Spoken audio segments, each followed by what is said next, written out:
વાવથરાદના વાવના એટા ગામમાં નર્મદા નિગમની ગંભીર બેદરકારી સામે આવી છે।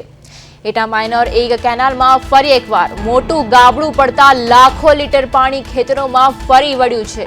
ખાસ કરીને ખેડૂત નરભેરામભાઈના ખેતરમાં પાણી ઘૂસી જવાથી તેમનો તૈયાર થયેલો રીસાયું શિયાળુ પાક સંપૂર્ણપણે નિષ્ફળ જવાની ભીતિ સેવાઈ રહી છે। આશ્ચર્યની વાત એ છે કે આ જ કેનાલ એક જ વર્ષમાં બીજી વખત તૂટી છે। સ્થાનિક ખેડૂતોનો આક્ષેપ છે કે કોન્ટ્રાક્ટરના ગેટમેન 10-10 દિવસ સુધી ફરજ પર આવતા નથી અને કેનાલ સંપૂર્ણપણે રામ ભરોસે ચાલી રહી છે। વારંવાર રજૂઆત કરવા છતાં નર્મદા નિગમના અધિકારીઓ પેટનું પાણી હલાવતા નથી। એક તરફ ખેડૂતો પરસેવો પાડીને પાક તૈયાર કરે છે ત્યારે બીજી તરફ તંત્રની આળસ અને નબળી કામગીરી ખેડૂતોને આર્થિક પાયામાલી તરફ ધકેલી રહી છે। હવે જોવાનું એ રહે છે કે તંત્ર જાગશે કે પછી બિચારું ખેડૂત આમ જ નુકસાન વેઠતો રહેશે।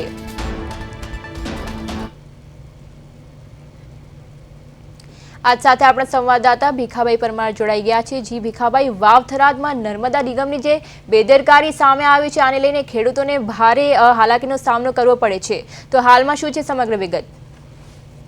જી પિયા, ચોક્કસથી જણાવી દઉં કે વાવ તાલુકાનું જે એટા ગામ છે ત્યાં જે નર્મદા કેનાલ ચાલે છે, જે કેનાલમાં આજે ગાબડું પડતા જે ખેડૂતને મોટું નુકસાન થયું છે અને ગાબડું પડતાની સાથે જ જે હેરાન સંપૂર્ણપણે પાણીના લીધે ગરકાવ થઈ ગયો છે ને ખેડૂતને મસમોટું નુકસાન થયું છે। જી ભીખાભાઈ, આ સિવાય તંત્ર દ્વારા કોઈ પગલાં લેવામાં આવ્યા છે?